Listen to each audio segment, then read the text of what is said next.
বন্ধুরা দেখতে পারতেছেন আমাদের সেই লক্ষ্মী ঝর্ণা। রামগড় থেকে গাড়ি করে আপনারা 8 কিলো আসতে হবে প্রথমে, তারপরে হবে লক্ষ্মীসরা আসার পরে 10 কিলো হাঁটতে হবে। দেখেন বন্ধুরা সেই লক্ষ্মী ঝর্ণা, এটা কোনো রিসাং ঝর্ণা না, খুব সুন্দর। দেখেন গাইস, বন্ধুরা দেখেন পানিগুলা খুব সুন্দর। দেখেন আপনাদেরকে আমি দেখাচ্ছি কিছু অংশ ঘুরে। দেখেন এখানে একটা কুমের মতো রয়েছে, দেখেন নিচে দেখেন।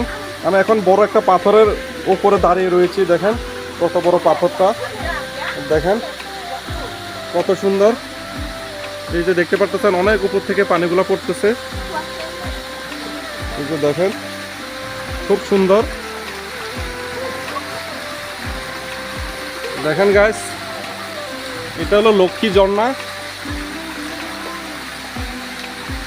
এখানে এক সময় লক্ষ্মী বসবাস করত। এই যে দেখেন ঝর্ণাতে একটা শামুক পাইছে, দেখেন এই যে অনেকগুলো শামুক পাইছে, দেখেন 2-3টার মতো শামুক খুঁজতেছে। দেখেন শামুক হলো পাহাড়িদের ফেভারিট খাওয়া। অসাধারণ সুন্দর। দেখেন এই ঝর্ণার লোকেশন আপনারা যদি কখনো আসতে চান তাহলে আমার সাথে যোগাযোগ করবেন, আপনাদেরকে অবশ্যই দেখাবো। অসাধারণ ঝর্ণাটা দেখেন, অনেক উপর থেকে পানি পড়তেছে। লক্ষ্মী ঝর্ণা দেখেন, দেখেন খুব সুন্দর সেই ঝর্ণা।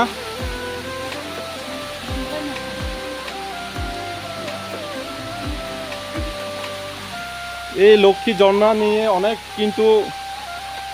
কথা, কিন্তু এই লক্ষ্মী ঝর্ণা নিয়ে আগে এখানে লক্ষ্মী নারায়ণ কিন্তু এখানে আগে বনবাসে রাম লক্ষ্মণ এখানে এক সময় এসেছিল, বনবাসে রান্নাবান্না করে খেয়েছিল।